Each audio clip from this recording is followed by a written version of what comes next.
Feel free to type your questions in the comment section. Our presenters will be able to respond to them immediately after the presentations.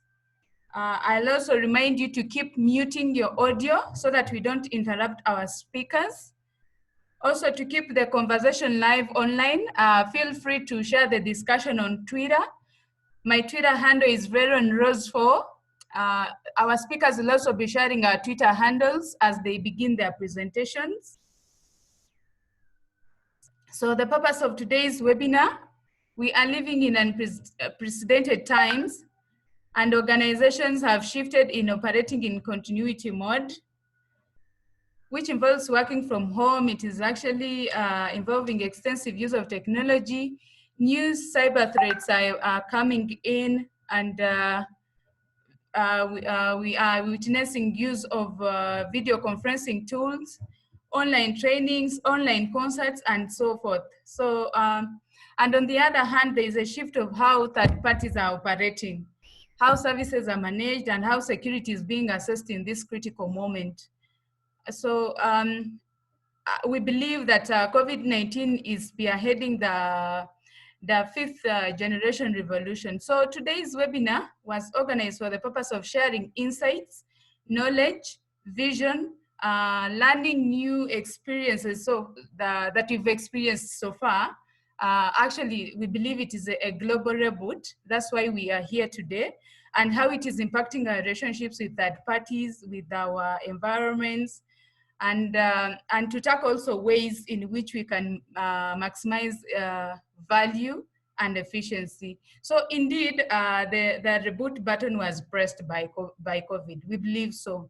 So as per our topic, we will also share insights on how to best understand and to prioritize your security, IT governance, and threat intelligence.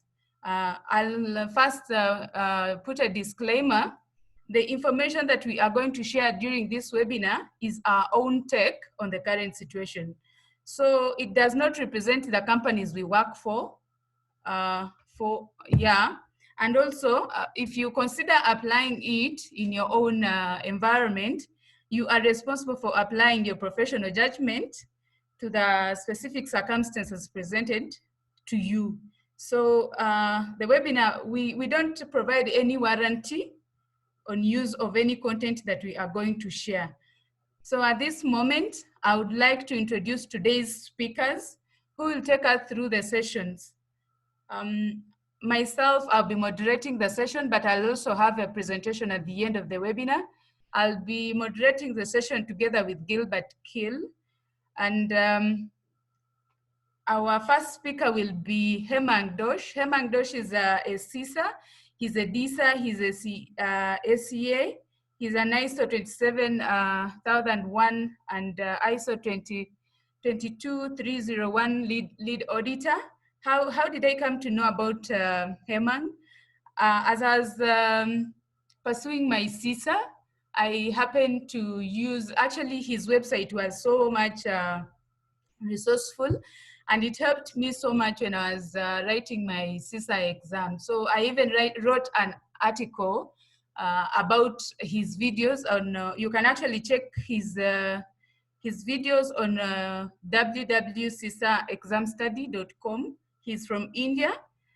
Then we will have Gerard from South Africa. He'll take us through threat intelligence.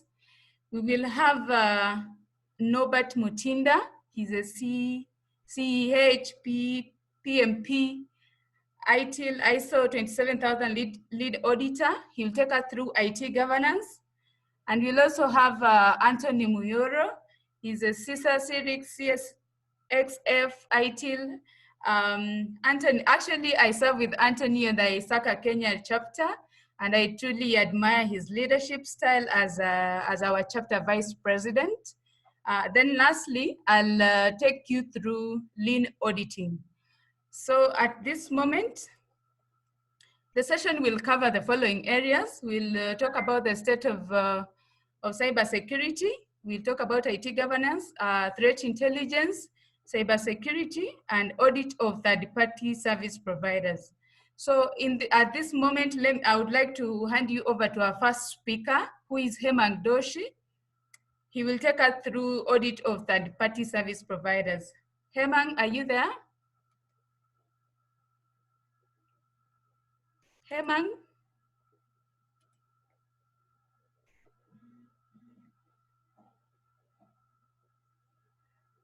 All right, I think Hemang has not yet connected. It is actually at midnight in India right now.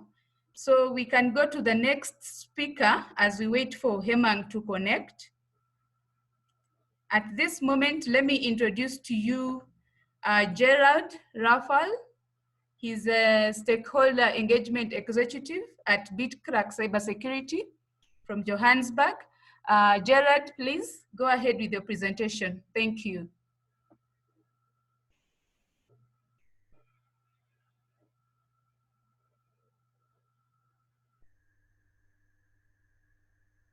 Gerald?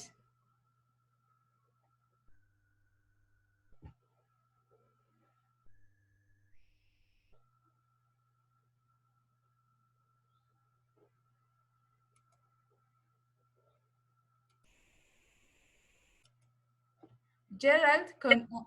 Gerald?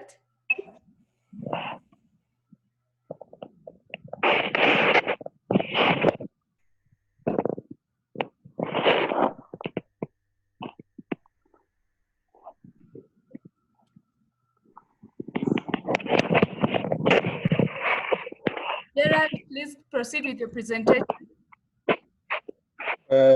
Why? Hello? Yes, we can hear you. Please continue. Oh, is it me now?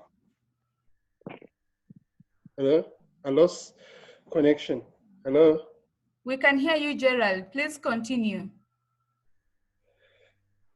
Okay. Wait a second then. Veronica, please allow me to share a screen. All right.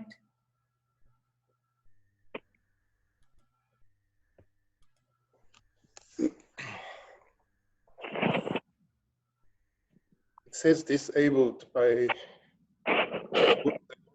please allow me. All right. Go ahead and share.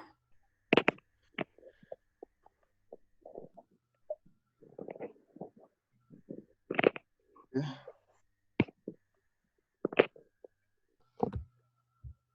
Can you see that? Not yet. Okay, let me try again.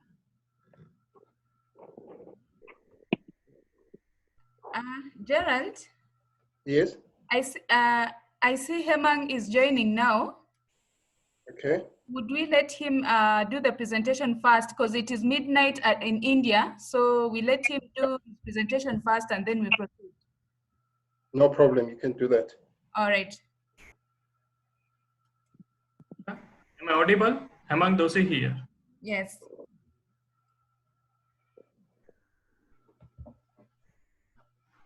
Hemang, Hello. please proceed with your presentation. Introduce yourself and proceed with your presentation. Right. Good afternoon, everyone. Good afternoon. My name is Hemang Doshi. I'll be sharing my presentation.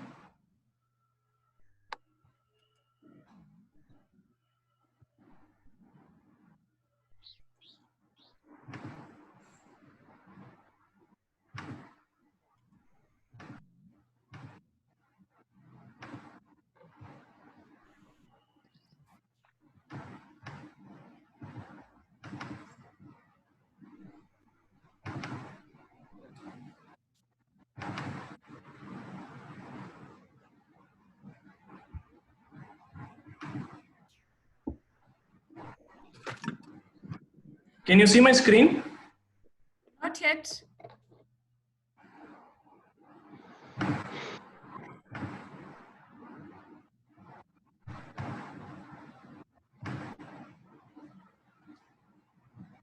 Yes, now we can see. Now? We can see it now. Yeah.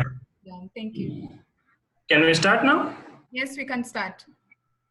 Yeah, good afternoon, everyone. My name is Hemang Doshi. I'm from India, and I really would like to thank Veronica for giving me this opportunity to interact with all of you through this medium. Today, I will be speaking about audit of third-party service provider for information security perspective.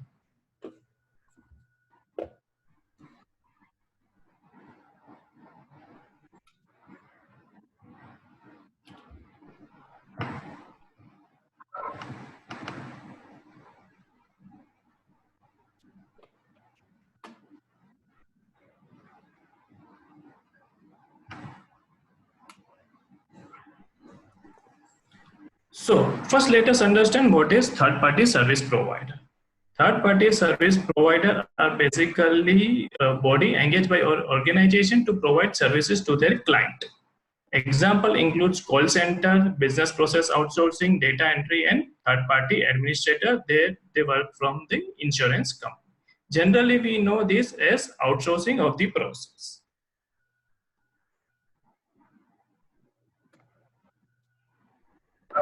Before starting the audit of the service provider, we need to have following things to be in mind. Auditors should have clear idea about the scope and objective of the audit. Scope of work should be well documented and approved by management. If audit is mandated by some regulation, auditors should be aware about the underlying regulations. So these are the precautions that one should keep in mind while doing the audit of the third-party service provider. Now, what step one need to take before starting the audit? First, we need to review the service level agreement.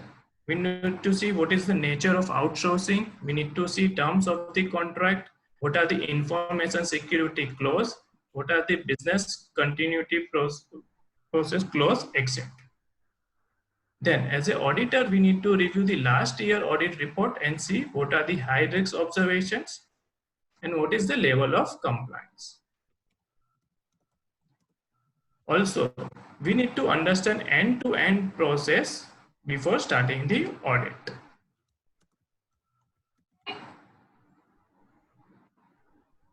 Then we need to review the risk register of the process department, understanding the inherent risk, residual risk, and what is the risk appetite for this particular process. We need to understand the profile and structure of the service provider. This will help us to build the audit checklist for the third-party service provider.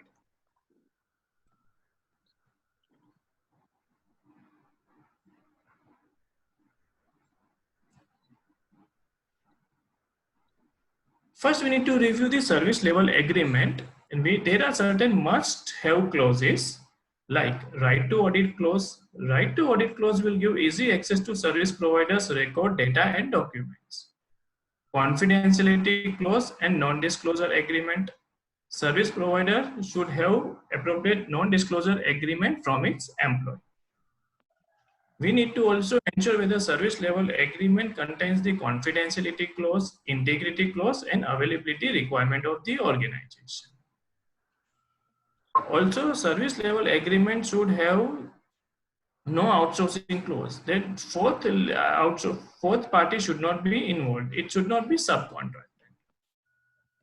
For EXCO arrangement, we see for the software developers for the safe custody of the source code. And then we see what are the business continuity requirements.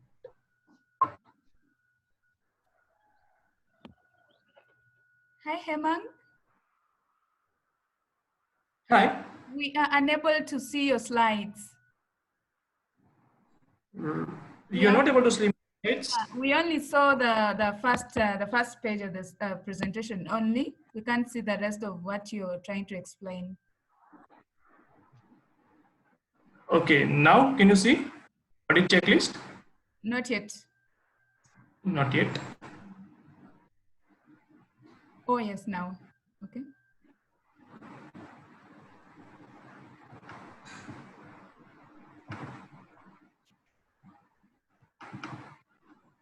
Now it's visible? Yes, it's visible now. Thank you. Okay. So, carry on. Audit checklist, the magical document. Now, before preparing the audit checklist, we need to ensure we have following documents to help us to create the checklist. One is service level agreement. Second is risk register of the organization. Third is inputs from the process owner, department, organization. Fourth is ISO 27001 specific controls and industry specific requirements.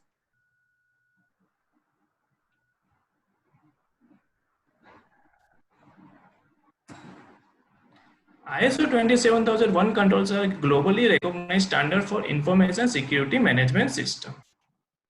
There are around 114 checkpoints of the control which are very much helpful for design of checklist. Now, industry specific requirements. So if we are doing the audit of a call center, in India, basically we have one regulation known as TRI. So, and if we are doing the audit of third-party administration, we need to ensure, are we aware of the regulated regulation for insurance company? As a good practice, checklist should be made available to service provider in advance. This will help us for the smooth conduct of the audit. So during the audit, what we see in opening meeting, basically we give our introduction, we give scope, we give objective, and then we discuss about the audit plan.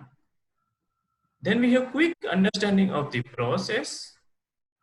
We observe the actual process. We review the system hardening in the control part.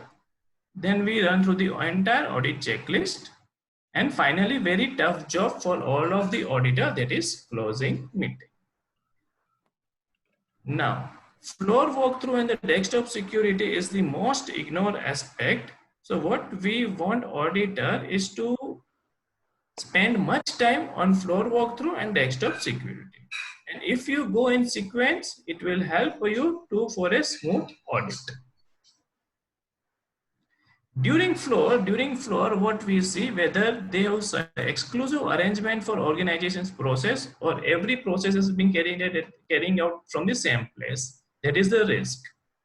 We understand end-to-end practice. We understand whether secure data sharing practices is being followed, whether encryption is being done, whether password protection is being done or not. Then we also ensure whether they are using specialized tools to erase the data. Whether employees of the service provider are aware about the organization security requirements, and then clear decks and screen policy.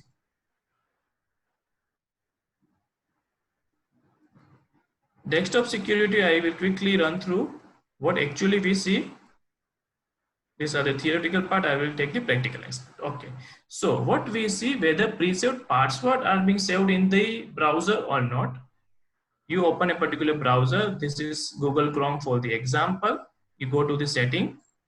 Then you see one password tab is there. Therein, certain passwords are pre-saved. Now, this is very risky if passwords are saved for the critical application. This is one of our checkpoint. Then, whether browsers are updated or not, that we verify. For example, this is Internet Explorer. You go to the Internet Explorer, then you will get this screen. 11 is the latest version. So if any vendor is having any other version, then the edit checkpoint, because Microsoft do not release patch for earlier versions. Now this should be verified for all the browsers. Screensaver. If you search run for the change screensaver, you will get this particular screen. This should be enabled. Screensaver helps to log the idle screen, and wait time ideally it should be 30 seconds to 120 seconds. Anything greater than 5 minutes or 10 minutes is also a risky proposition. Then we see whether latest operating system is being used, because then Microsoft is not releasing patch for the earlier version.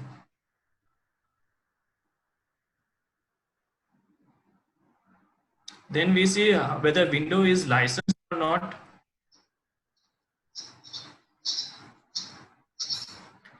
If window is not licensed one, the operating system is not licensed. So apart from the compliance issue, unlicensed version is prone to malware attack. We also verify about the antivirus and the threat protection updation.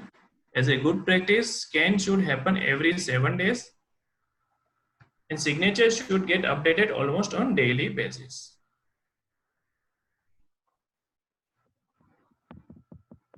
If you want to verify how window page is being updated, you go to the view update history and you will get the last date when it was updated. Last date should be within a month.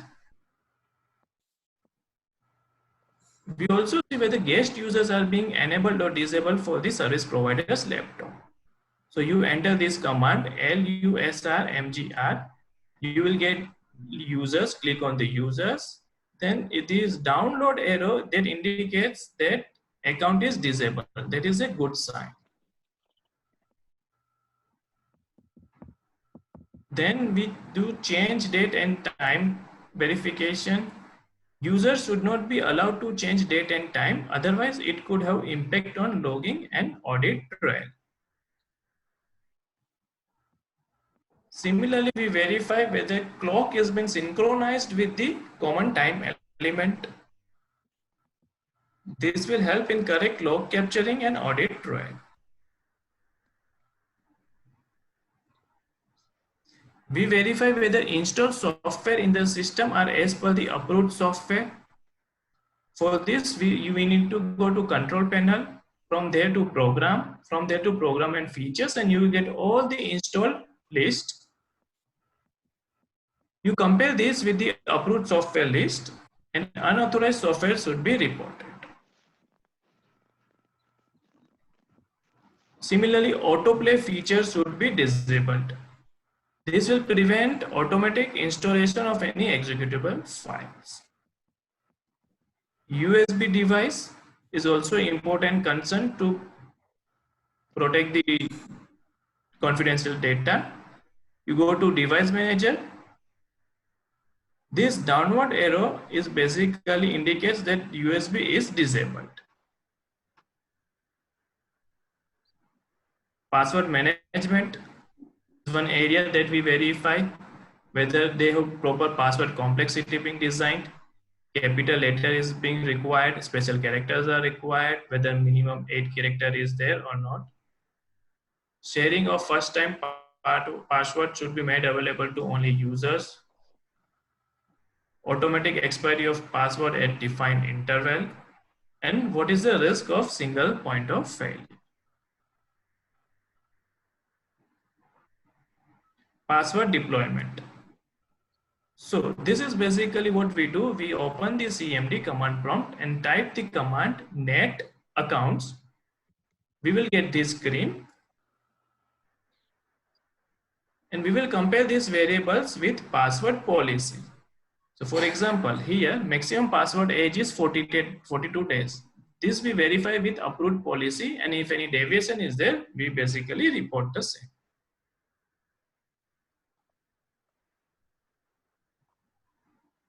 Also, we verify how assets are being managed, whether inventory is there, whether ownership is being appropriately defined, and assets are being appropriately classified.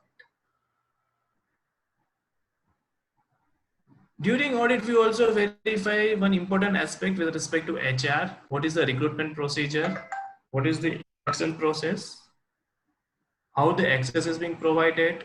What is the training process? Whether they have defined job description? And what is the exit process? We verify about network security, placement and control of firewall, log capturing process, firewall sort setting rules, whether service provider have appropriate redundancy for network, and how data is being shared, whether it's shared through secured mode, and what is the VAPT process. Email security, basically we see control on shared email ID, antivirus, encryption of the email, Domain-based email restriction is one of the important restriction. Email retention and backup policy, and whether they have approved email usage policy.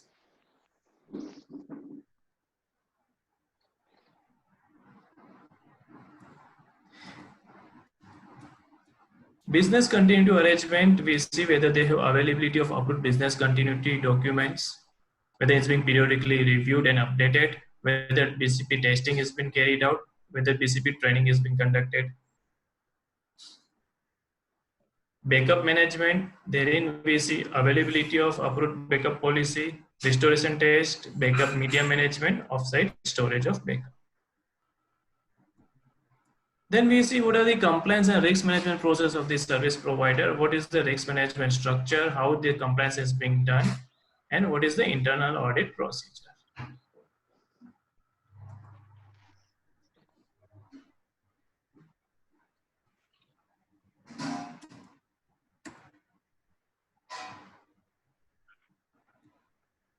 In policies in the procedure, availability of document process, the annual review and updation, approval process, version control, advocacy of the policy, etc. This is be verified during the documentation part. Logical access factor, we verify whether approvals, need to know basis and access control metrics are in place. What is the factor of authentication? What are the regulatory requirements? How privilege access is being managed and controlled?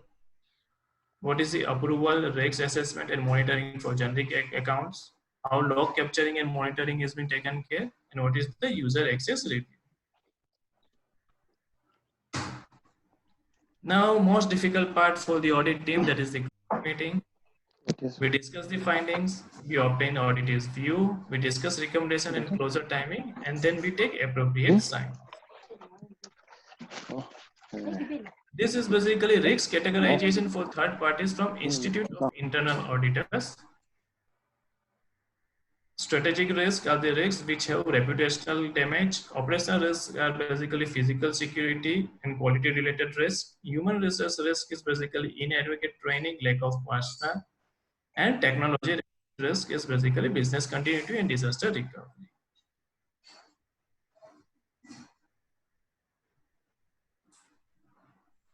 Risk categorization, what is the high risk? Basically, it can have a very severe impact. Medium risk means medium or moderate event, and low risk means the event which is very not have much impact on the continuity of the business.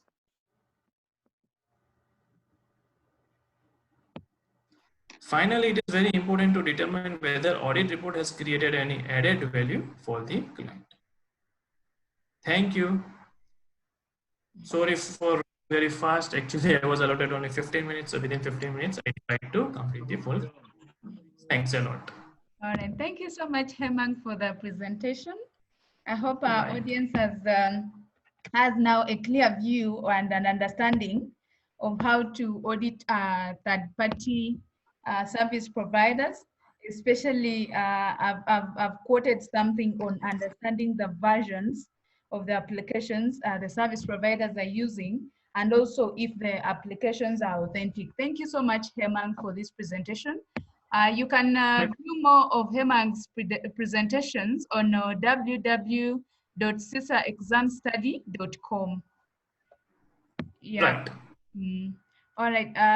Do we have questions for Hemang in the? Yes, Hemang, there is a question here in the comment section. It goes, what would your audit approach be in an instance where an organization is using system hardening tools such as big? These tools capture most of the components in your presentations. Would you report? Would the reports picked from the tools act as solid evidence for the report? Right. This is the one example, Big Fix. There are other certain tools that will help you to audit the service provider systems and hardening. But major concern will be service provider will generally not allow to run any kind of software into their system. If they are allowing, this is very good. But then if not, then you need to use all the manual processes that I have mentioned in these particular slides. All right. Thank you so much, Hemang. in the interest of time, we'll go to our next speaker. Thank you so much for the good presentation. Let's have Gerard Rafal. Gerard is from South Africa. He will take us through threat intelligence. Gerard, proceed with your presentation.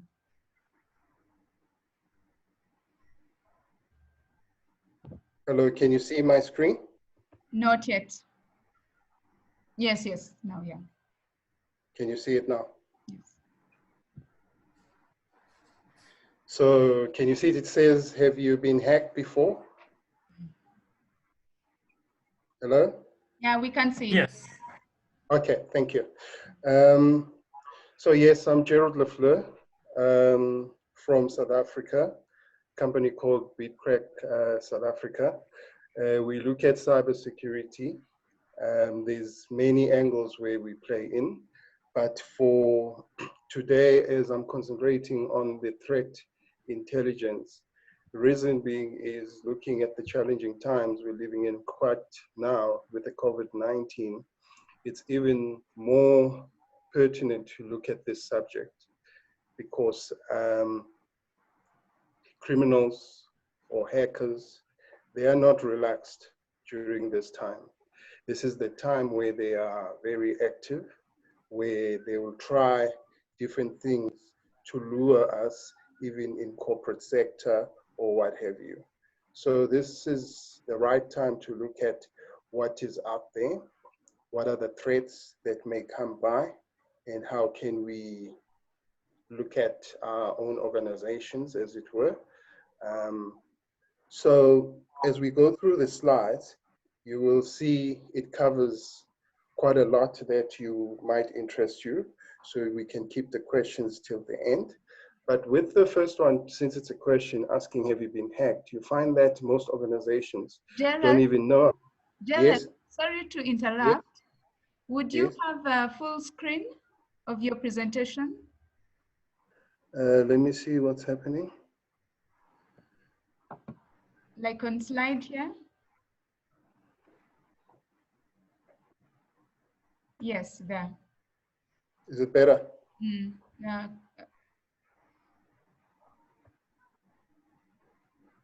Yes. Thank you. Okay.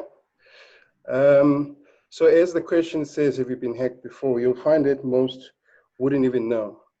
And most will hide in your organization for a number of days to look at your pattern, to look at what you do, to look at what are your daily doings.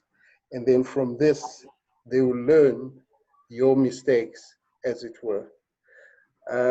If you look at this slide, cyber attacks, it's really a reality.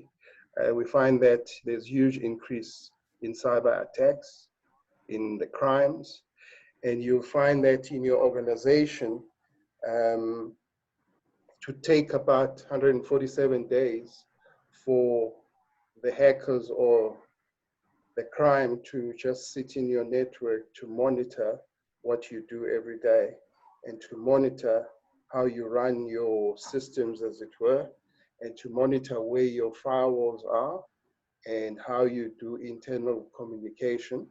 But as you look here, these are the, what you call the attacks. They may come in different forms. You look at your ransomware attacks. You also look at your DDoS attacks. You also look at advanced persistent threat identity theft. So organizations under threat due to cyber crimes, and this is definitely increasing, and it is attached to financial because as these come to your organization to disturb you, you'll have to pay lots of money, ransom money, to get out of it. So you can imagine how much organizations are losing in terms of money to regain their structure. So cybersecurity is really a question that everyone should be asking. Are we secure? If you look at this picture, you can see as they in that cage, they can see the outside world, being the lions, but they know they are safe. But if they don't look really safe because they can see what's out there. That is how we must see cybersecurity, that you might not see it, but it's definitely there. And as they get closer, this is what may happen, as they would devour you or take charge of you. So this is the time now to look at how you have your systems in your organization. But at first, probably we would need to know what is what. What is the difference between cybersecurity and also the information security? And with this picture in view, it gives you an understanding of what fits in where. But now the interesting part is cybersecurity has access to all this, although it is in different forms. You have your processes, you have your people, you have technology, but it's all combined with some sort of information in the middle, as you can see. That's where information is. And that's where the critical part of your business is, in the middle. So cyber hacking will come in different forms, but it has proven the weakest link would be the people element. So as we talk of the people element, think of the cybersecurity training, think of the awareness training, think of what kind of training your organization has. And it can't be training that is done by HR internally. HR doesn't understand cybersecurity. They may understand the trends from what is said from Gartner or from the latest trends or what have you, but the real work of what happens within cybersecurity, they don't know. So when you need this done, you need it done by the experts, by the specialists in the field, that being in the game of cybersecurity. Even ourselves, we also offer such into different organizations. Now, in a big view, as we said earlier, cybersecurity touches everything. You look at this picture, challenges of current and future technologies. We've heard of the term 4IR, fourth industrial generational revolution, which is now. But to have a conclusion of this picture, what it really means is you hack one, you've definitely hacked all. You think of your IoT devices. If I've hacked your fridge, especially with the latest communication, everything is connected. I've hacked your phone, I've hacked your computer. So it is imperative to look at all devices. Are they secure? Are they safe, as it were? And that can be done by the specialist in the field, that being cybersecurity specialists, to look at all ends within your systems. Now, we as the specialists as well in this game, we're saying here now, these are the predictions beyond COVID-19. Or this is what companies need to think of or invest in. If your organization is not doing any of these or part of them, you're going to be left behind. You need to look at the SOC. SOC is a 24/7, 365 situation, where it's like having binoculars looking at your network in every form, that being your who enters, who exits, it's everything being monitored, but without you doing it yourself. You have an external party that looks after your systems. The external party works with your IT company, with your internal IT, where you can't be a ref and a player. So you need a player being the player in your IT security. They will do what they need to do. But now a ref has to be outside to even monitor what's happening in your organization. Is it right? And are all the measures being put in place properly? We saying also the future, there will be increased of ransom attacks. Even currently we've seen there's huge, even with this COVID-19. We're saying Attacks powered by AI are going to definitely be the future. And we're saying GDPR, your POPIA, those are very important. We can also assist to formulate such and to give you guidelines of how you need to have things within your organization. We also do digital investigations, forensics, that you need specialists to do as well. We're saying there will be a rise of national level attacks, and we're stressing the IoT devices, the Internet of Things. This is where things start. We're saying cyber attacks will definitely increase exponentially in the future as we embrace the new technologies. And definitely, this is the time for new technology. We see the changes. But now let's say damage is done in your organization. What then? You will suffer all of this. It's your reputation, it's your loss of trust, your information has been lost, financial loss, you are embarrassed in the public, you've lost your data, but definitely your daily doing of work is disrupted. You can think of many organizations wherever you are at in different countries where organizations have suffered some sort of fraud or some sort of loss or in terms of being hacked. Recovery takes a lot. And for future individuals, if you have to deal with such companies, you question yourself twice, or not to be part of, rather go to opposition because they've suffered cyber hacking. Ourselves, as I keep saying, deal with a specialist. This is the field we play in. So as you choose also your partners, look at what they do, in what angle, and then look at where it will benefit your business going forward. I'll skip that. That's for us. That's some clients. When you are in cybersecurity game with most international organizations or organizations that lead with cybersecurity, especially as cybersecurity should be in the front of your business decisions, you find the mistake. Most organizations put cybersecurity right at the end in discussions. That is dangerous. That's a mistake. Cybersecurity is a glue to everything.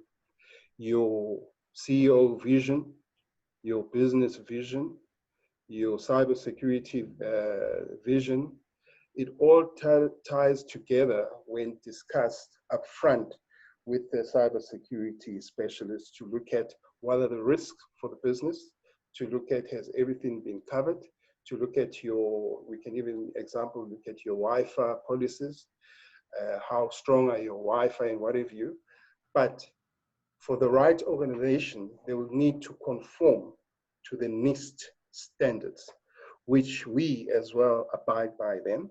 So if you play in the game of cybersecurity, you need to be able to identify, protect, detect, restore, recover. So we do all this, and within all these services or these items, we have some sort of services that fall under. But later on, I will emphasize on if you look at the part of where it says detect, the yellow one, it's talking about the threat box, online detection technology. That is where I will close it off with that threat box discussion as we're looking at the threats, intelligence, what can organizations invest in? So keep that thought. Earlier, we spoke about the SOC, the Security Operations Center. And if you look from here, this is how a SOC must look like, or this is what the SOC must do in your organization to look after your endpoints, to look at intrusion, vulnerability assessments. You need to have every time being checked as if to say, are you vulnerable and how vulnerable and what are the gaps and what do you need to do to improve in terms of securing your environment.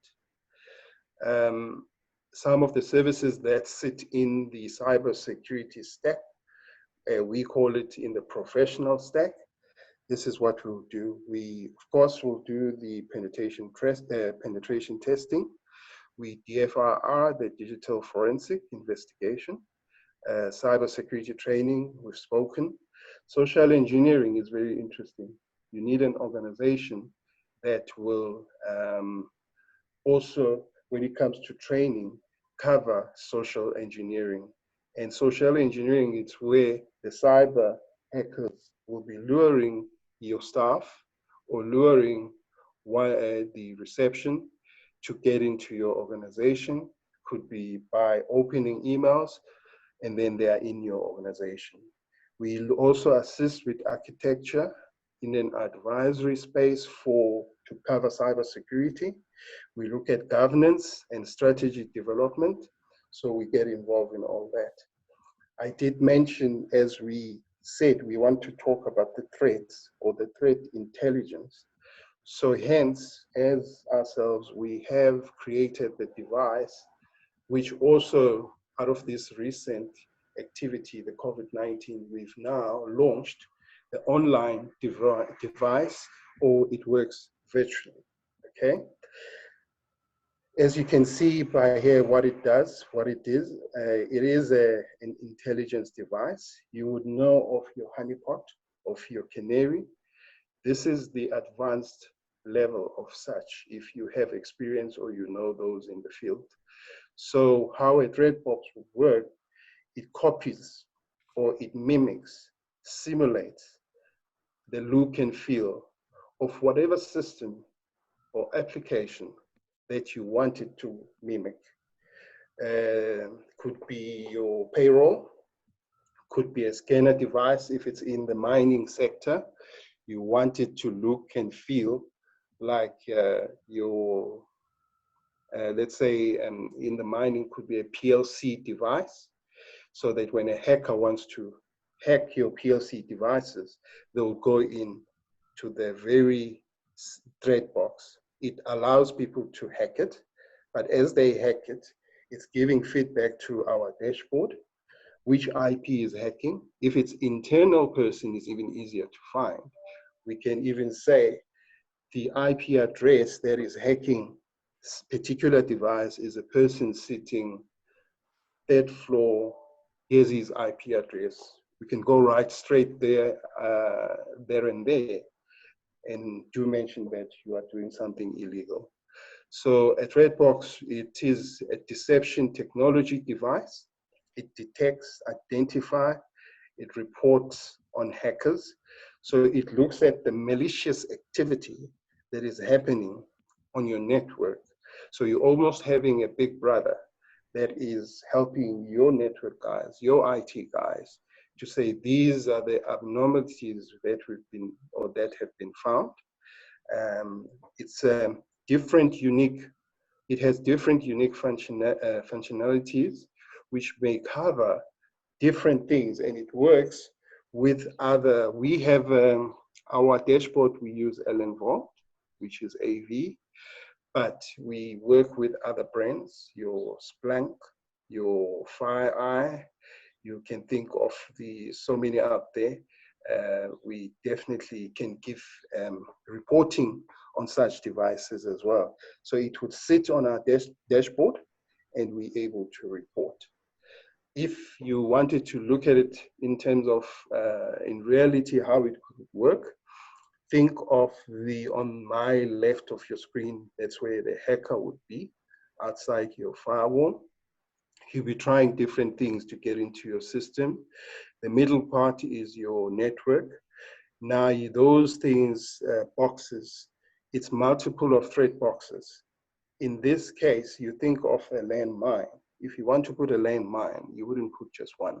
You put it in multiple places. So here we are mimic the payroll system, for example. You can see the real payroll system sits in the middle. And if you look at all around it is the fake payroll system. But when a hacker hacks to any of them, it won't stop him. It would allow him to go through. And allowing him to go through, it's more giving feedback for us in terms of where's the IP, where is it going, what he wants to do. And in that, you can build a case to even go with the police and to catch someone right-handed. And I did say earlier that we work with other systems. So there they are, your FireEye, your ArcSight, Allen Vault is ourselves, and Splunk. But now as the hacker gets to one threat box, it does the reporting to your dashboard and then to our dashboard. We can notify you via your SMS, via calling you, or whatever ways we've been instructed to do. So in a nutshell, that is us. That is what we do in terms of looking after people's networks out there. And especially with this time, most businesses are making a mistake of saying whatever they need to do, let's wait for after COVID-19 or let's wait after lockdown. That is the huge mistake that organizations are doing, because cyber hackers are not sleeping. They are active right now, the very second. And since most number now of people have started to work from home, where organizations were unprepared or they were not ready for such, it's more dangerous now. It's more critical right now to invest in the right cybersecurity organizations who's going to work with you, who's going to assist you as you go on making these decisions. So that's where I'll end it off, in the sense of covering the threat intelligence subject, as it were. Thank you so much, Gerald, for this wonderful presentation. Also sharing for great insights on the state of our security networks.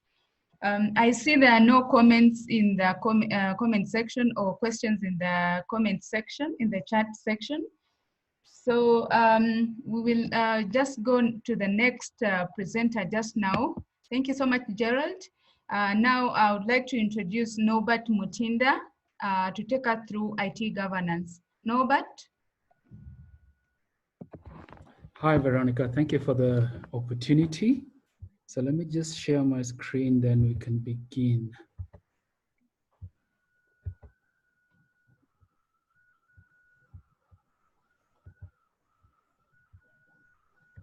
Okay. Okay, can you see the screen? Yes, we can see it. Perfect. So let me start off with a disclaimer, and I would say, unlike my presentation will be unique.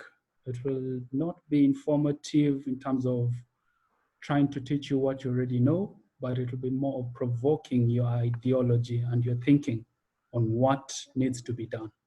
Okay, so I'll kickstart off by just sharing with the agenda. What I'll do is there's a small introduction for the speaker. Then we'll discuss what IT governance is, as well as discuss about the disruptions that have come up and the security challenges that we face, some of which Gerard has already articulated. Then we're looking at the business strategy revision. Okay. So, who's Norbert? Just I'm a well-seasoned IT professional with over 14 years experience, certified in ethical hacking, lead auditor, disaster recovery, project management, the other certifications. I'm a member of the CIO East Africa, that's the thought leadership for IT, as well as ISACA. My contacts are for LinkedIn, Norbert Mutinda, and my email is mutinda@norbert@gmail.com. So we've been hearing the buzz name governance. What is IT governance? This is something that has recently had the buzz and people are wondering, what is it? Okay. According to even this slide, you'll be able to see there's IT strategy and business strategy. So IT governance tends to align the IT strategy to support the business strategy. In short, it puts structure around the organization to align both strategies to ensure that the company achieves its strategic goals, implementing in a way that the performance for IT is visible and measurable through the IT audit. To break it down even simpler, I can just say IT governance caters for these pillars. The strategic alignment, as we discussed, both for IT and the business. The value delivery, this touches on in regards to the service delivery, risk management, resource management, as well as performance. Just to make clarity, IT governance is not tied down to only IT department. This goes across the whole organization. It is more like enterprise governance, okay?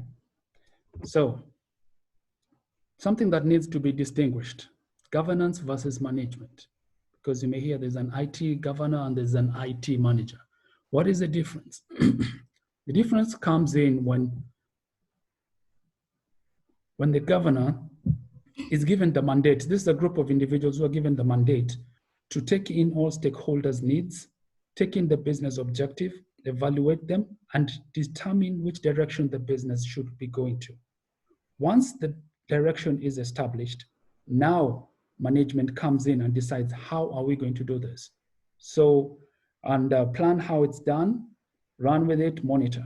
So for the governance bit, it's the actual meeting the business needs, being able to do with the, as you've seen in the previous one, strategic alignment, get the value out of it, management of the risks as well as the resources, and ensure that the business performs according to the stakeholders. Okay. Now, if there's anything I can say to simplify everything that I've said, it's just this picture. They say a picture speaks 1,000 words. So this is a taxi, you have a client, you have a driver, and you have the actual car. So this will explain governance in a nutshell. So the client is now the governance body. The client determines where to go and is going to say, take me from point A to point B. The driver, on the other hand, is the one driving to that location. So the driver becomes, when it comes to the business aspect, is a manager. So he's the one who will determine which way they will plan, do, and execute to ensure that they meet the objectives of the governance. But now there is the third element, which is the car, which is made up of many moving parts, okay? Which comes, when you look at it in comparison with the business, we're looking at the employees, people, technology, and processes. Everything aligns there. So this, in a nutshell, the next time you jump into an Uber, just know that's IT governance. You're the one determining where the taxi will go. The driver will determine how strong, the shortest route possible to ensure that you reach your destination in the safest, determine the condition that he'll give you in terms of luxury, good music, and so forth. Also determine the capability of the vehicle to make the journey, because you can enter a cab and it doesn't have fuel. That means your journey has ended before even you started off. So there are different aspects when you look at this picture that talk about governance. Now, this is the aspect that I wanted to bring in when I said I'm going to provoke your thoughts. Nothing will be the same after the pandemic. Just like, as you can see, the broken wine glass. Even if you try to take it back, it will never be as smooth as the original one, okay? So what are these disruptions that we're expecting? Currently, we have about 90% of staff working remotely. 45% will continue working after the pandemic. This, I will explain to you the challenges and benefits that it brings as well. Then we have the increase in technology debt to play catch up. As well as Gerard said in his initial presentation, it depends how much you have already invested in terms of your IT platform. In the IT slope, if you are at the summit, that means you've been doing a heavy investment. The only thing that you'll need to do is just invest on cultural change. But if you are still in the incline or at the bottom of the slope, that means you'll have to do catch up for your business to actually remain relevant in the coming future. Then we look at reduced staff availability. There are two sides of the coin. Yes, you'll have, for example, your systems moving all the way to the cloud and everything, people working from home, but you do not have control over your staff environment where they're working. If I'm working from home and I'm connecting via VPN, then I have, for example, my home service provider, the ISP goes down, they have a fiber cut. I'll be out.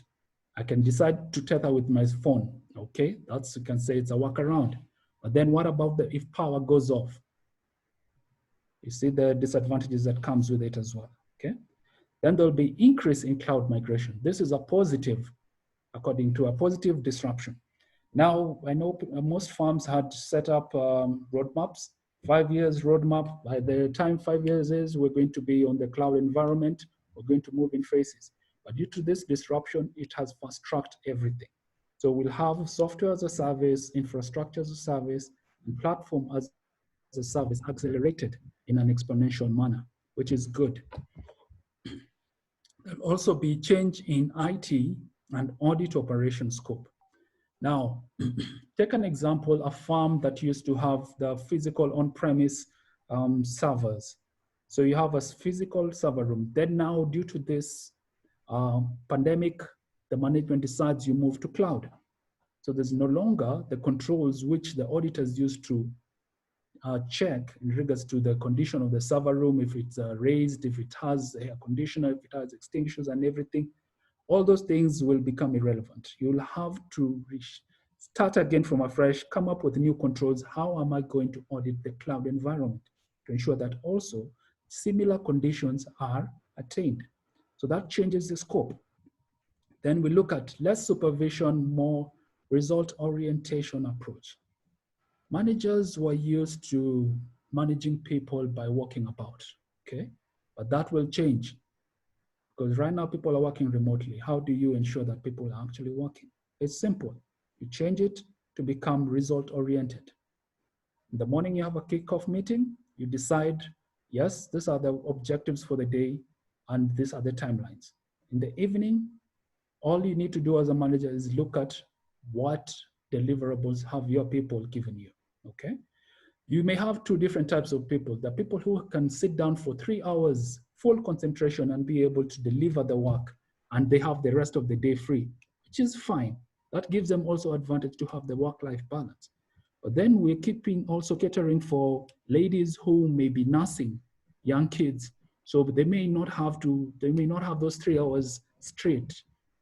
They may have the disruptions of maybe nursing the kid, changing the kid, or getting the kid to bed. So you cannot penalize them for that, as long as at the end of the day, the delivery has been made by each individual in that group, okay? So that's a cultural change that each organization will now start to embark in adapting to. And there's a loss of non-essential jobs due to adoption of AI, but increase of digital roles in all departments, not just IT. That one I'll explain in a future slide that is just coming up. Then the challenge in vendor management. Now here we are talking about not the system availability vendor management, but rather the user vendor management. I may be at home, you have, let's say 70 users working from home, each of them being served by different ISPs. You don't know the security structure and standards, you don't have SLAs with them. They may be working on a home fiber that has a router that has not been patched for the last 5 years, which gives a leeway to hackers to actually come into my environment. How do you cater for that? So there is that challenge that comes in. We need to be aware about that. Now to touch on what Gerald just mentioned a few minutes ago, we'll discuss about the threat landscape, the increase. We'll have the backdoors. When you talk about people working remotely from home, for example, let's say I have Office 365, that means I can work from any equipment, even my own personal device. So BYOD becomes something of a norm. But keep in mind that in my personal device, I have my own applications which are installed, which are not, what can I say, corporate approved. So meaning they can offer backdoors to hackers to actually come and access. Secondly, as I mentioned earlier, the ISPs, we may have, the main mandate is to ensure there's system availability or network availability rather than security.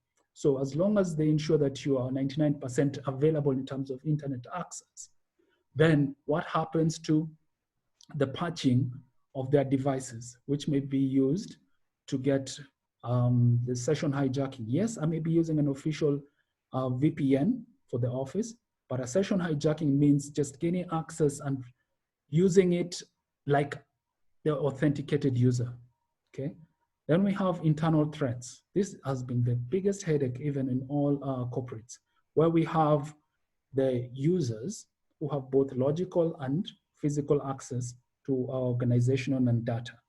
Now they have moved remotely.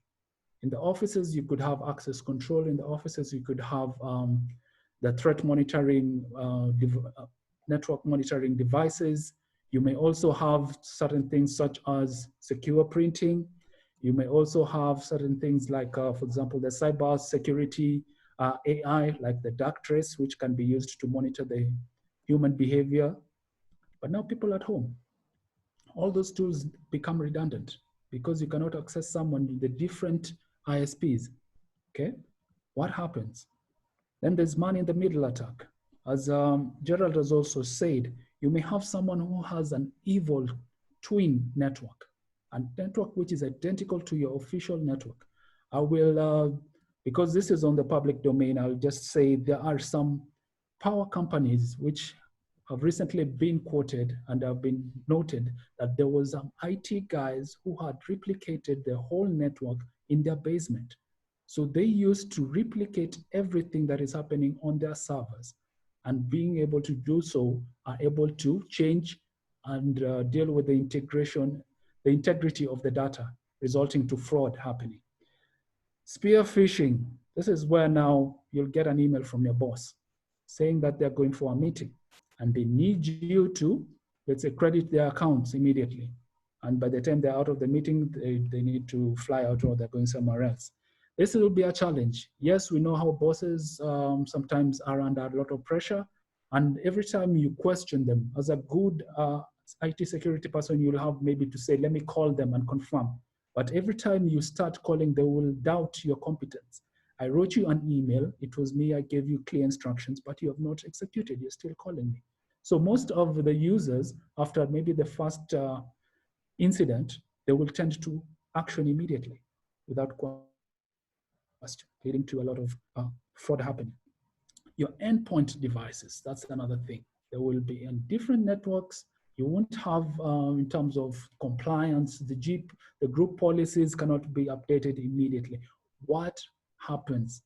I'll give you an example. If I go to countries where sometimes the government locks down the internet, for example, Ethiopia, then I don't have updates. I know people would have said, if you're not in the office and you have internet, the agent will look at the internet and go to the server and update, for example, the antivirus and so on.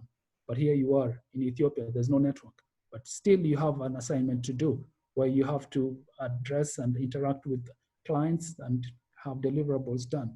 This may need for you to have your ports open and use USBs to transfer data, analyze it, then do your reporting and so forth, okay? So there are threats that will emerge from all this. Now, the fact, as Gerald has said, this is the time to respond. If you wait, as you can see, the red dots, those are attackers. The hackers are actually having a ball game right now.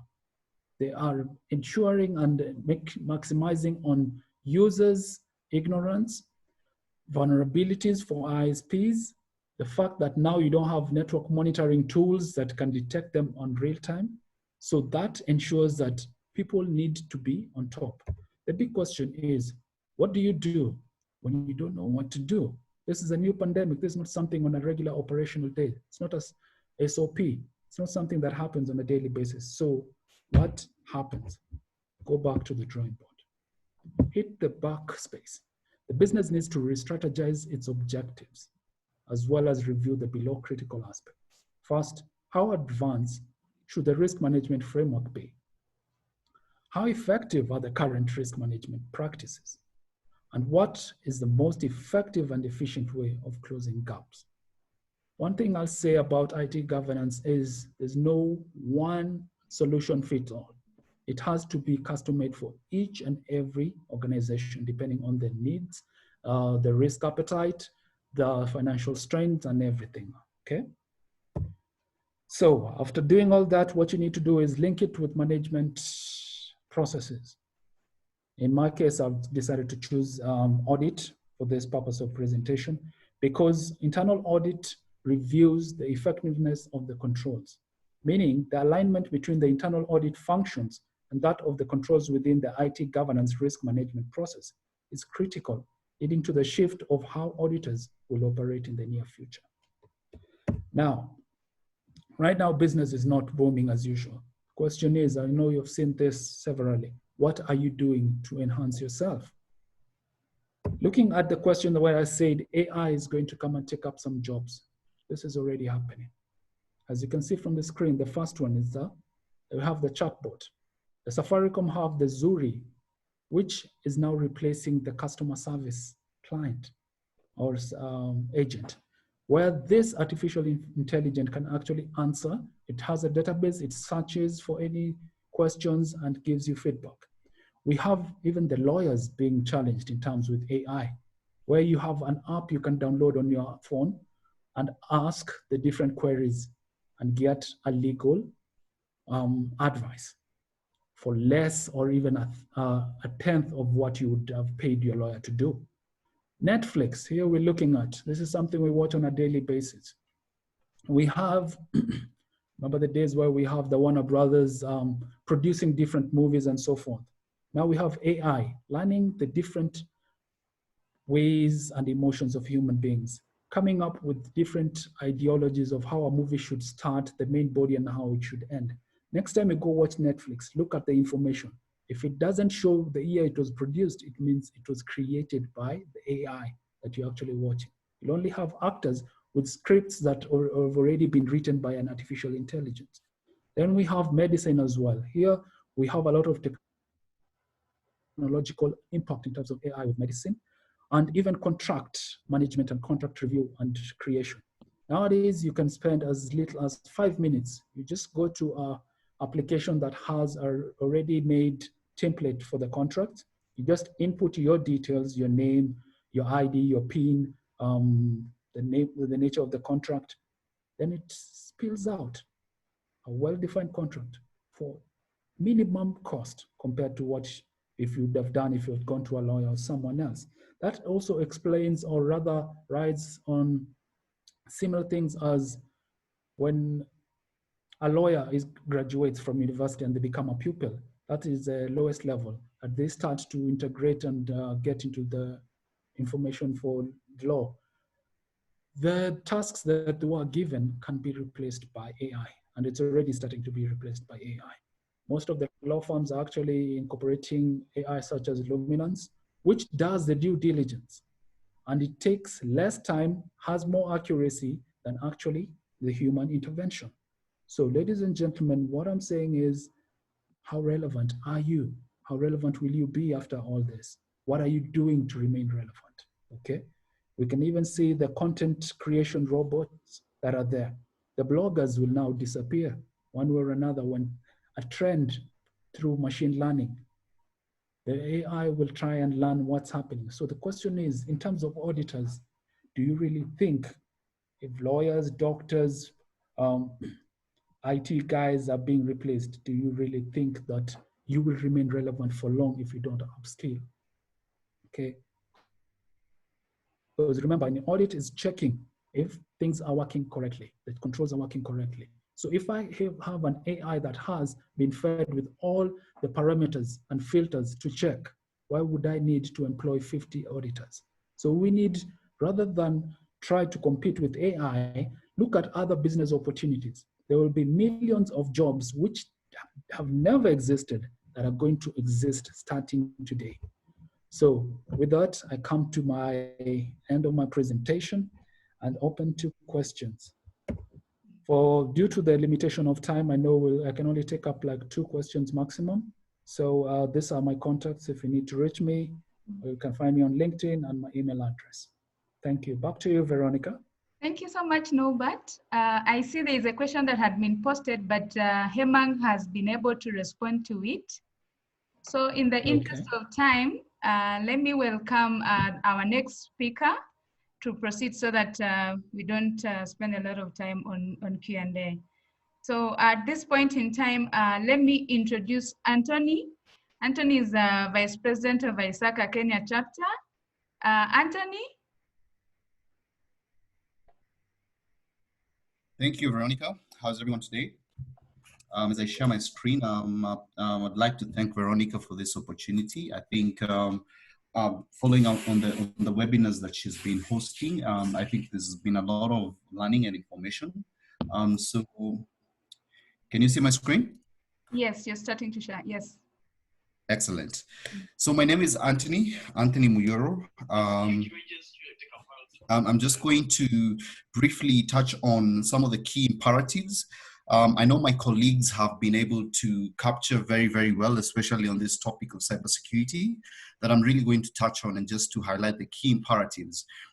Gerald and Norbert have done a fantastic job, as well as it was Haman who touched also on some aspects of cybersecurity. So I really don't want to replay that, but I definitely want to take an angle and approach just to bring out the key tenets and basically what's happening currently. So my name is Anthony Muyoro. I am Senior Manager and for Cybersecurity and Resilience for EY. So I lead this practice across East Africa. And I also serve as the Vice President for ISACA Kenya chapter.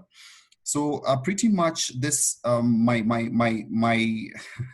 my cover page speaks to the heart and the emotion around this period that we're in. There's a lot of uncertainty and the perils that are lacking during this, unprecedented period of COVID-19. And ideally, one of the things that has been coming out very, very, very strongly is the uptick in cybersecurity threats and attacks. Because again, cyber criminals and cyber actors never miss an opportunity to leverage on a good crisis. Because where there's a crisis, that presents them a huge launchpad just to be able now to drive some of these, attacks. And of course, the motive most of the time is normally economic driven, but there's also an element of, just to spread fear and just to be able to make a statement. And we cannot really overlook this topic of cybersecurity, because now with having the workforce, and I saw my colleague Norbert had indicated, I think it's 90% or so of the workforce are now working from home. And so what does this mean? Because again, business is not usual the way we used to know it. People are now teleworking. So now business is going on through online channels, actually the threat landscape. So from COVID than we ever anticipated. I saw an interesting meme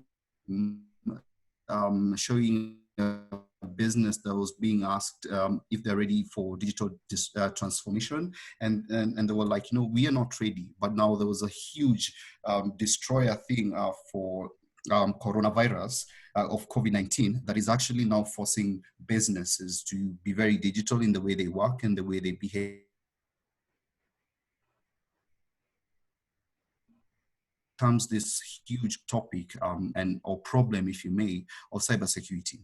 And again, some of the things that have been happening, and if you look at the news and if you've been following very closely some of the advisories and bulletins across the world, is that there have been increased campaigns for cyber attacks. And notably, I have seen myself ransomware, COVID-19 related themed ransomware that basically are just trying to prey on the human emotion and human emotion of fear, uncertainty, and just the craving for more information.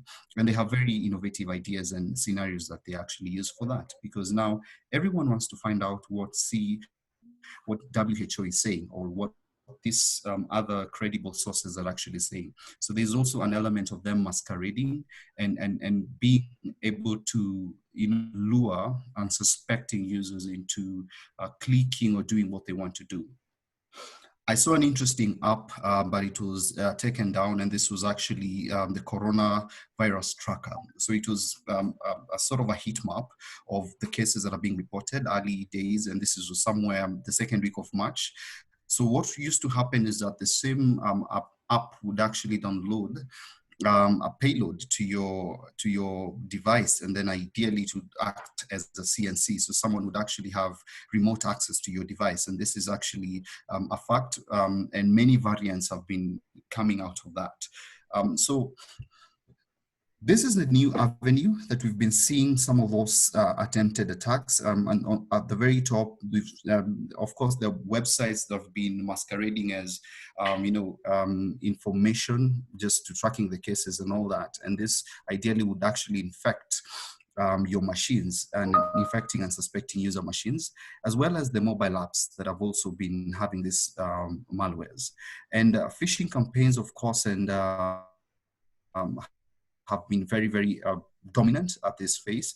There's one that was a research that was done by ZLab, Sybase, that had this PDF document that when you downloaded it, it had an executable and a remote access tool that would actually run in the background. So yes, you download the file, but what happens? You'd have this payload that would actually run in your machine, and it's able now to establish a connection. So the attacker would be able now to be to do some of this, whatever they'd want, if it's stealing of your files, be it infecting your machine, if it's a ransom, ideally that would actually be made possible. And then, of course, now everyone is trying to use, and everybody is now using collaborative tools, and video conferencing has actually been very popular at this phase. Most organizations that I know of that of course had this capabilities, now is when they're actually utilizing it even the more.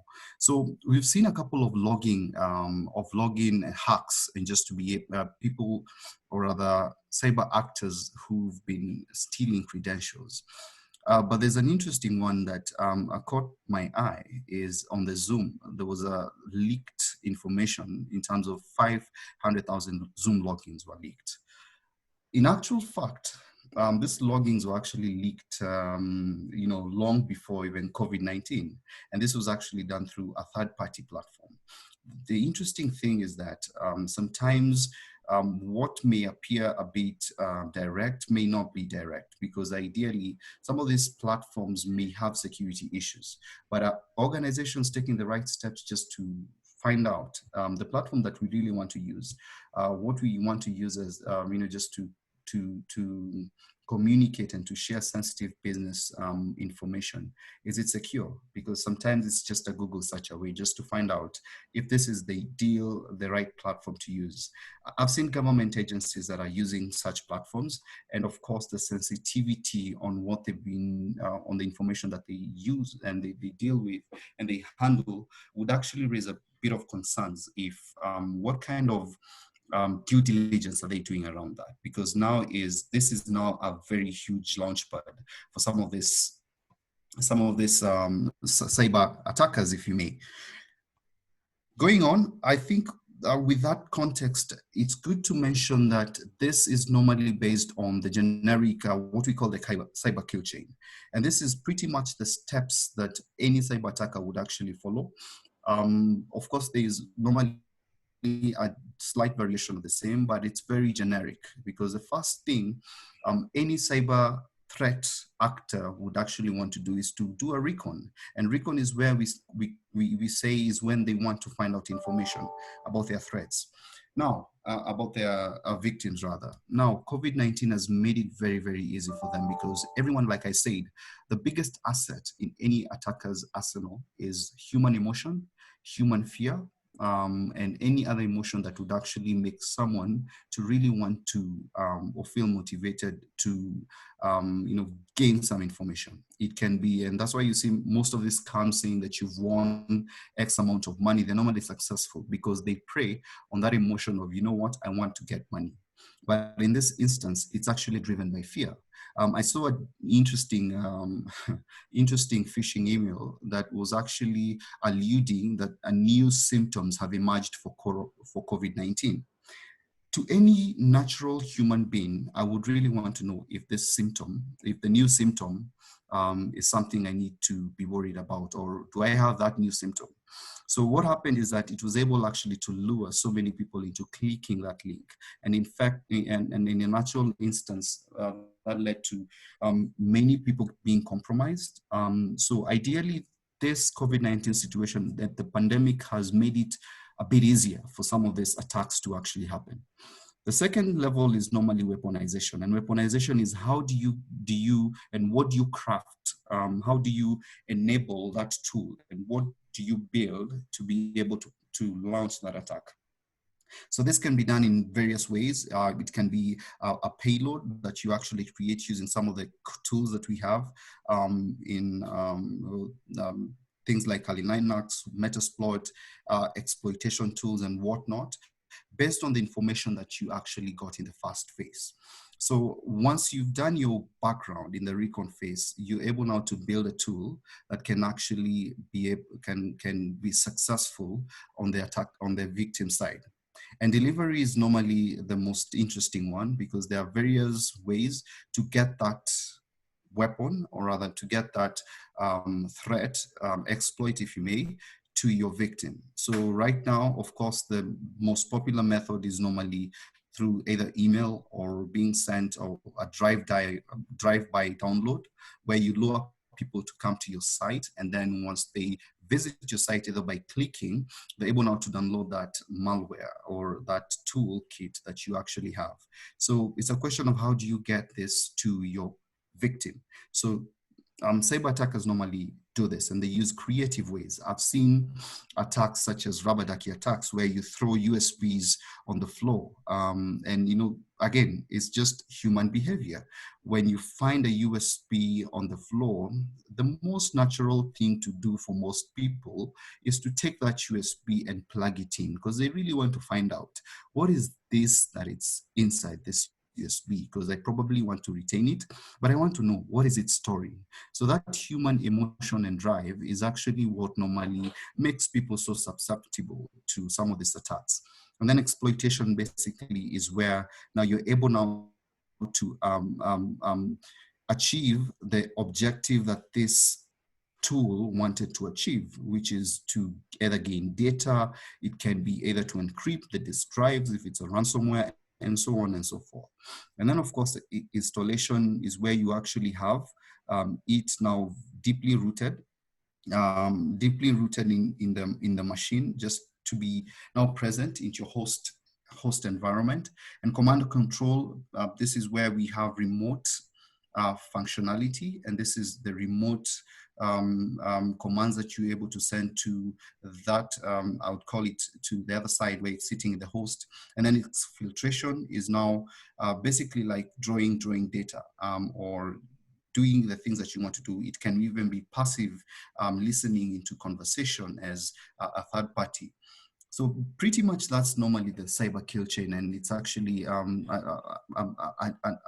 approach that was developed by Lockheed Martin. And what is the objective of some of these cyber attacks that we see?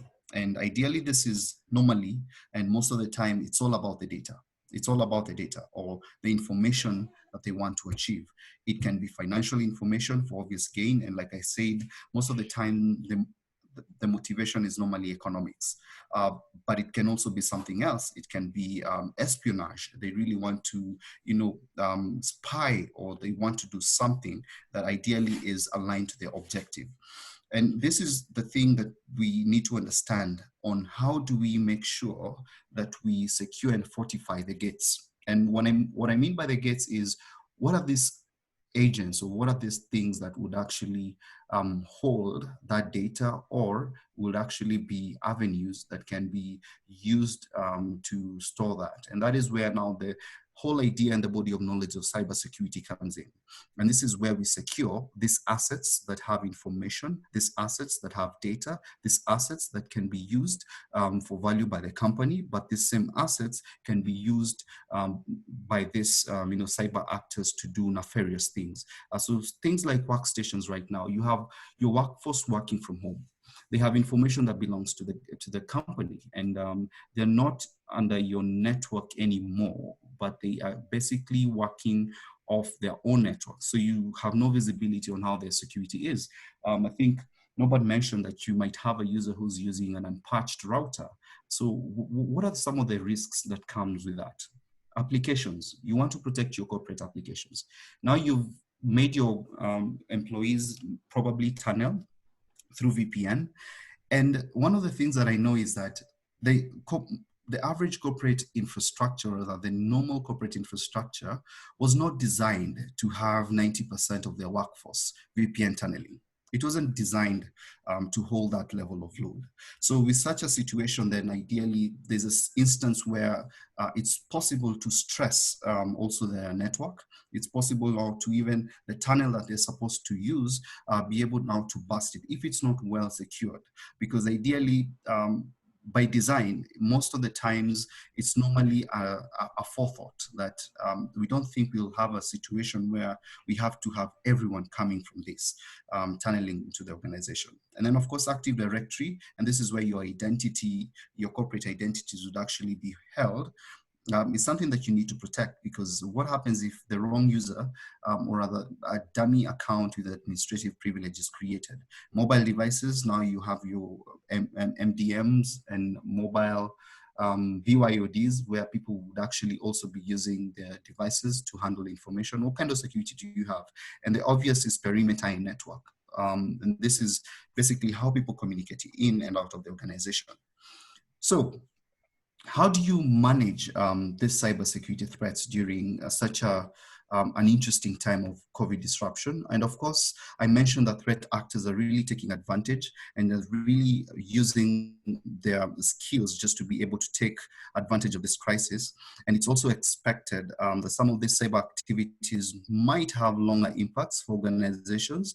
And then this is the time that you also need to think about, are we secure enough? Are we doing the right things that are going to enable us to work digitally, but yet securely? And of course, now with this COVID-19, we have staff shortages, and you definitely need to rethink how you run your operations. Again, now I've seen many organizations being overly reliant, or they have greater reliance on sourcing and third parties that are supposed to help them at least navigate this period.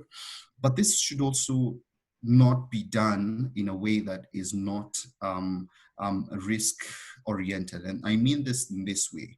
Third parties will always be third parties. You may not have a instance of vulnerability in your environment, but you may not really have visibility over what your third party has, or even your fourth or fifth party, especially the guys who use your data and of course for business reasons have access to your data, access to your environment, and are critical suppliers in your ecosystem. And it's also critical that you maintain monitoring. And this is very important. And I saw Gerald, talking about SOC and monitoring and being vigilant, especially in such a time as this, which is very true, because monitoring is something that ideally your ability to detect if a cyber activity is happening, the earlier you detect it, and this statistics show that the earlier you detect an attack,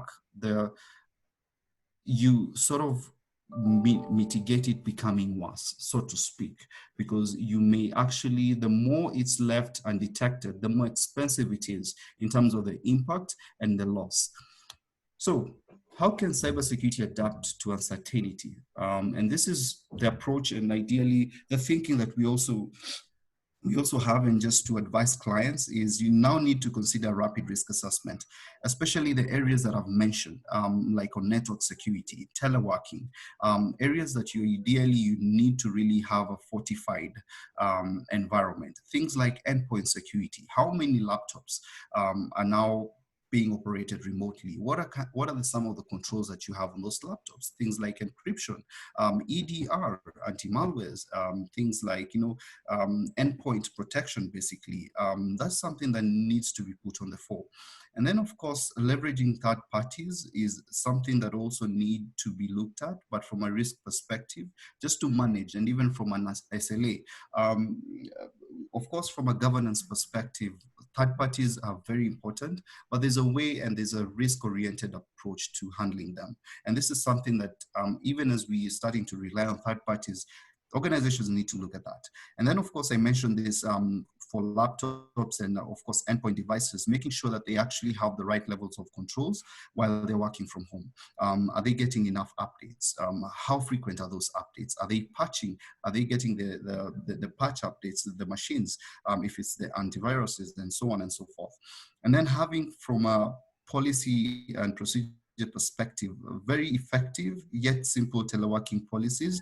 And this is where you need to focus on awareness. And like I said, you cannot have a staff force that's not very well trained as your and be reliant that they're going to do the right thing. So in cybersecurity, we also need to be very focused on awareness and training. Again, we're dealing with a lot of emotions right now. People are nervous. They're very vulnerable, if I may. They may click anything to just try to get either information or like also Norbert mentioned, what are the kind of phishing attempt or that spear phishing attempt may be coming from their boss, quote unquote, and there's going to be a lot of uncertainties, and people would want to respond very quickly and just to get things done. But again, you definitely might not know if it's actually the right person.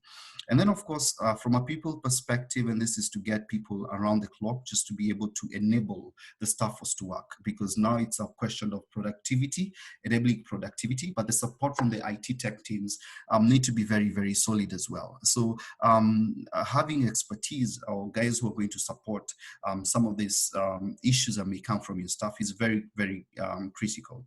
And of course, on instances where data breaches are, of course, expected, or because it's normally a question of when, it's prudent to have insurance and similar policies just to transfer the risk. And this is normally the third dimension of the risk management that we actually have in cybersecurity. Getting this insurance policies that would actually fortify the organization should they fall in the event that unfortunately a breach actually happens.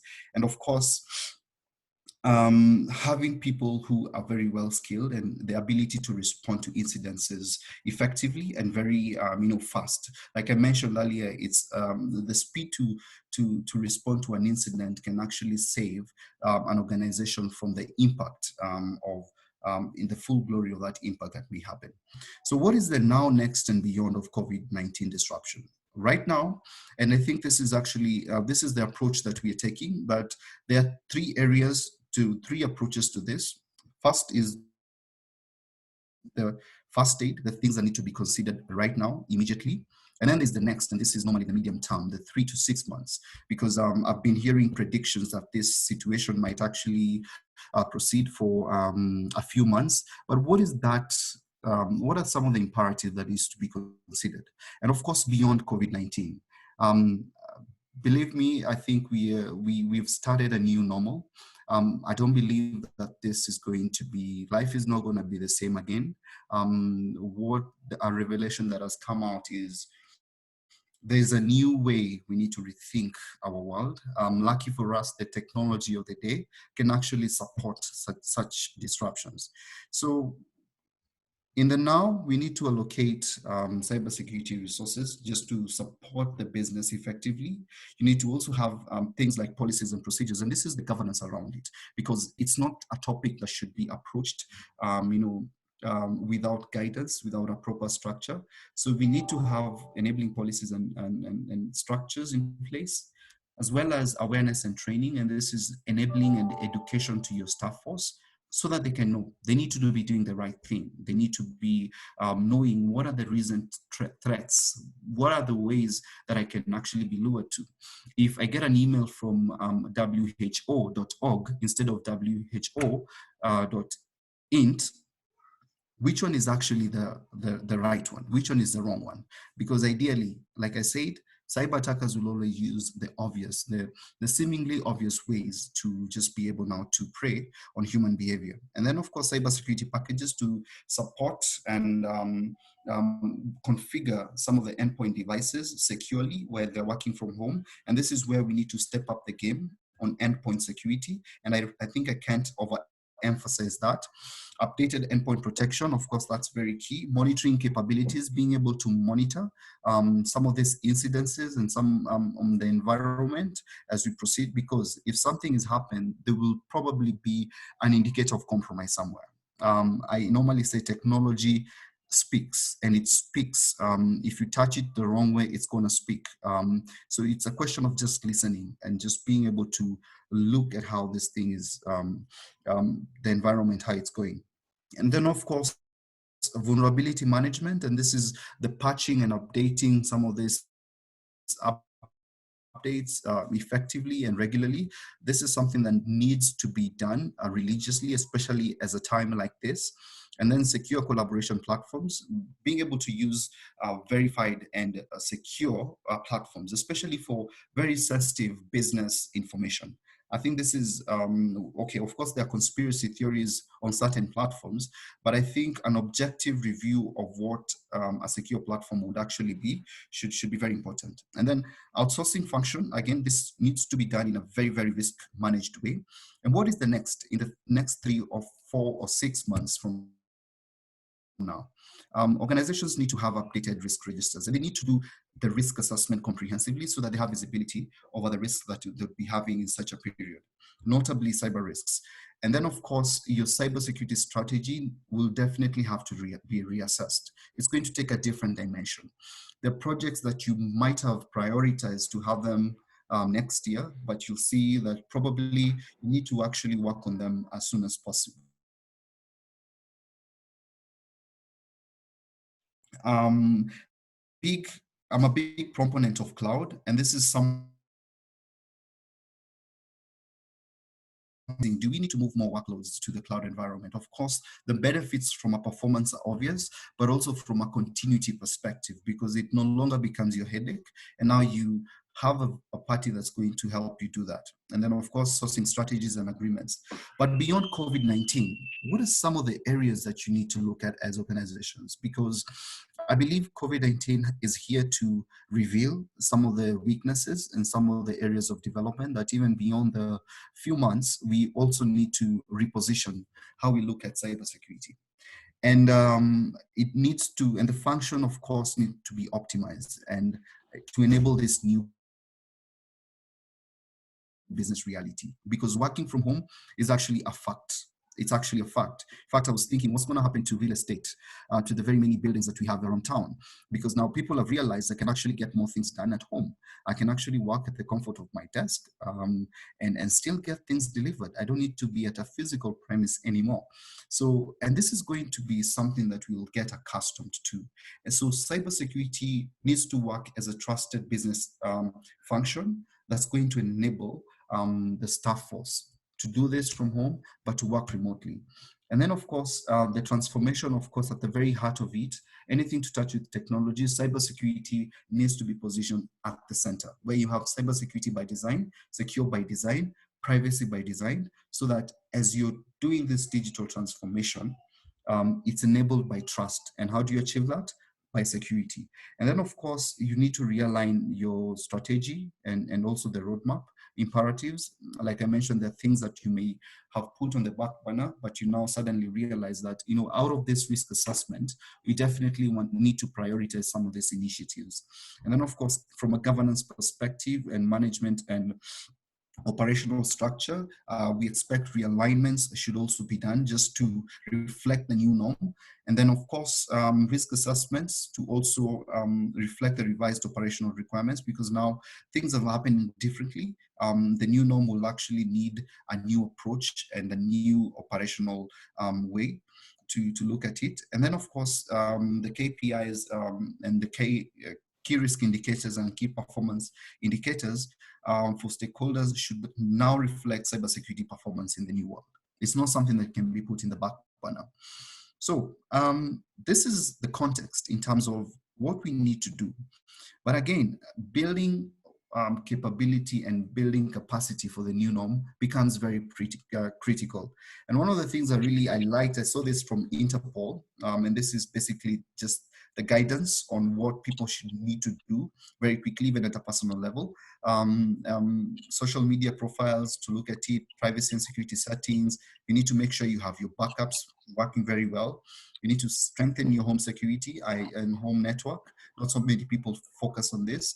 Using of strong passwords, as well as keeping your software updated. I've mentioned that. And of course, avoiding malicious emails and attachments. And as a wrap up, this is how I project a cyber sustainability model, because again, it's based on principle.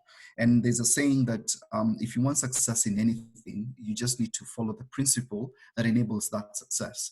So what is this principle to maintain and to sustain a cybersecurity posture in your environment? How does it look like?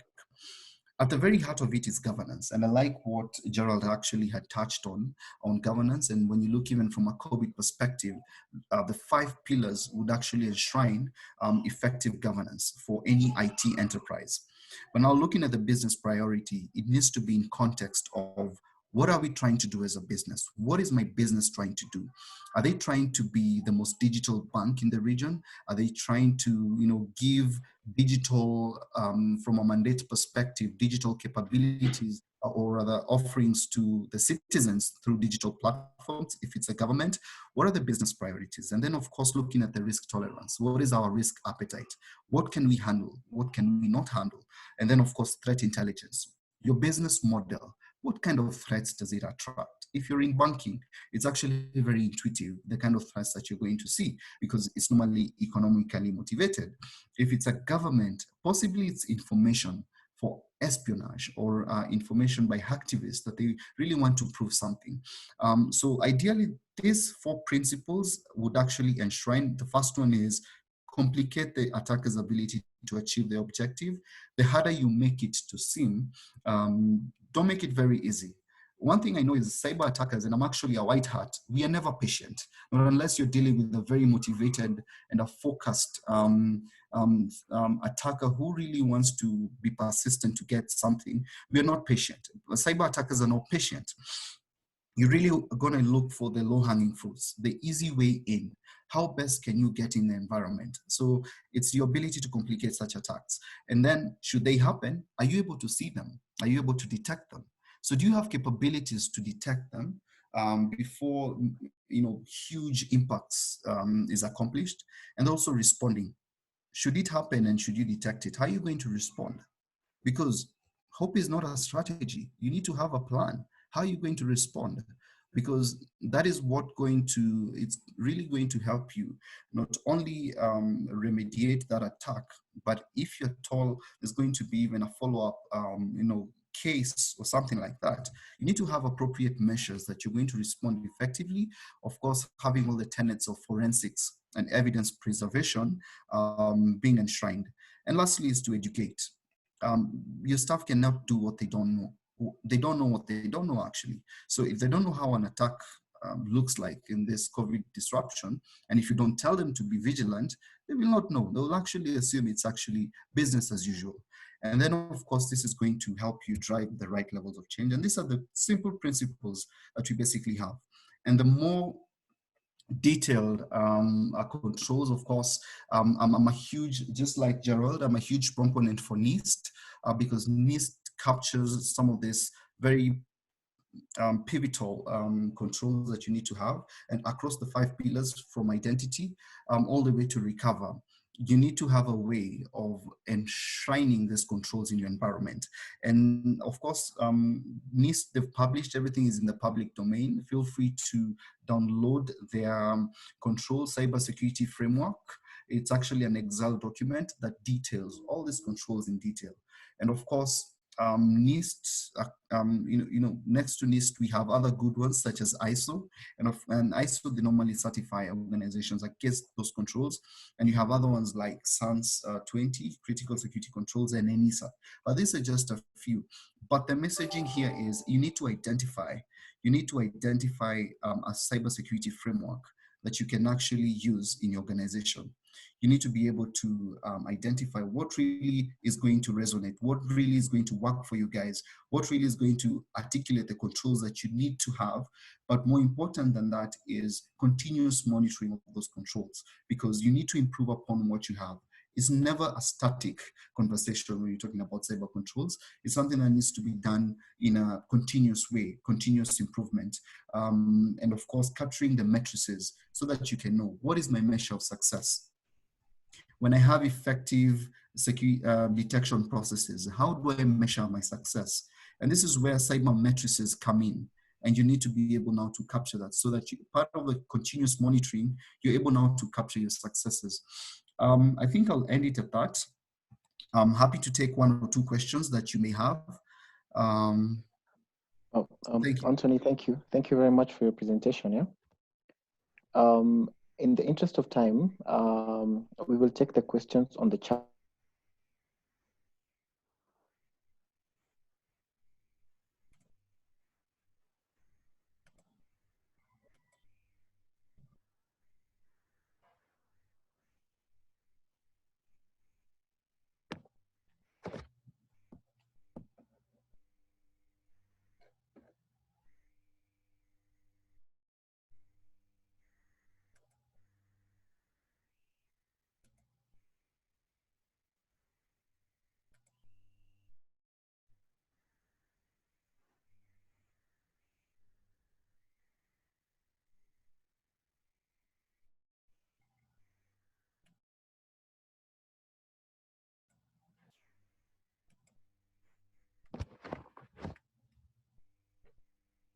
Gilbert?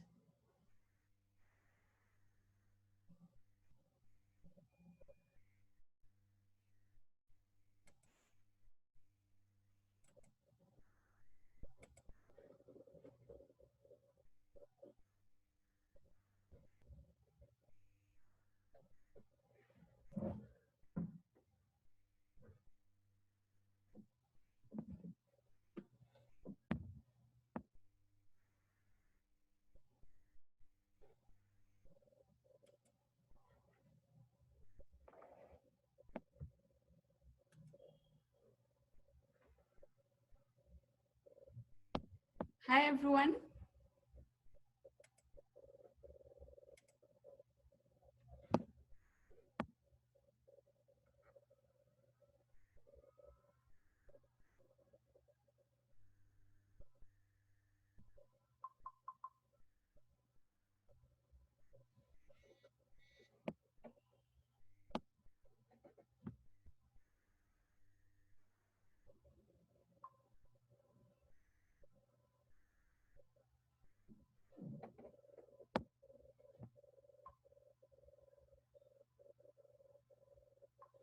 Oh.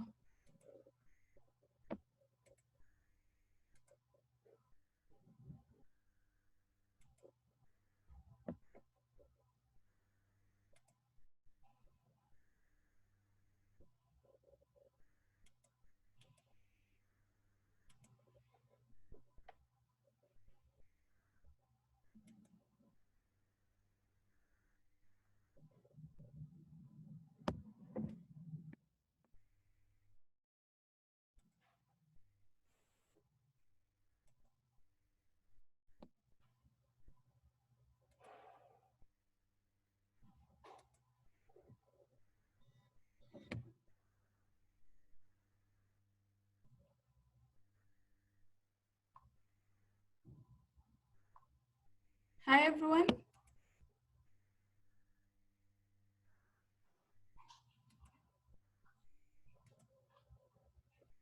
Hi, everyone. Hi, everyone.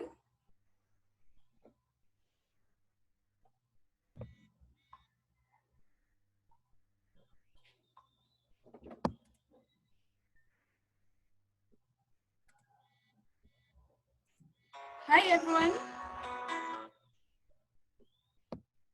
Hi, everyone.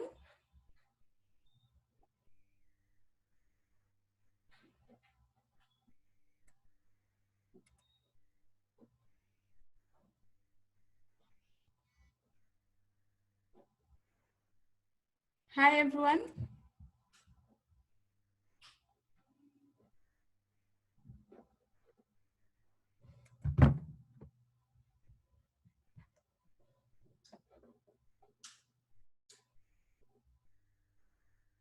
Hi, everyone.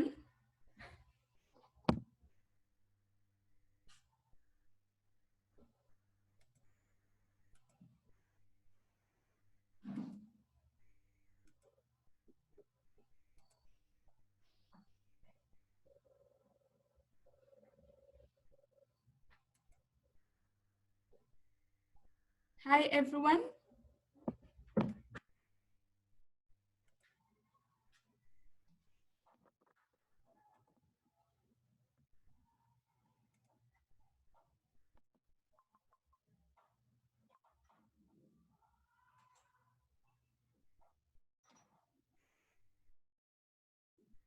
Hi, everyone. Hi, everyone.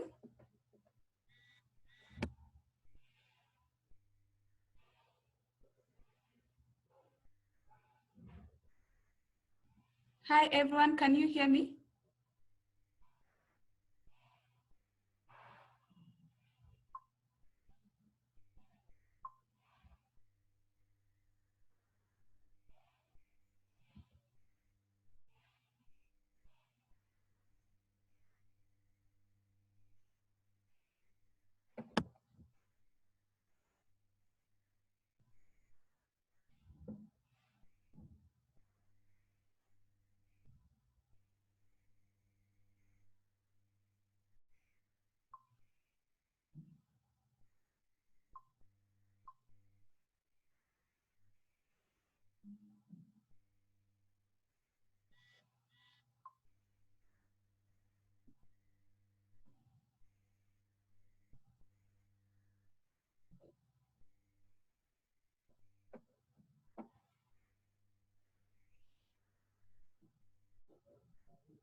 Hi, everyone.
Domains.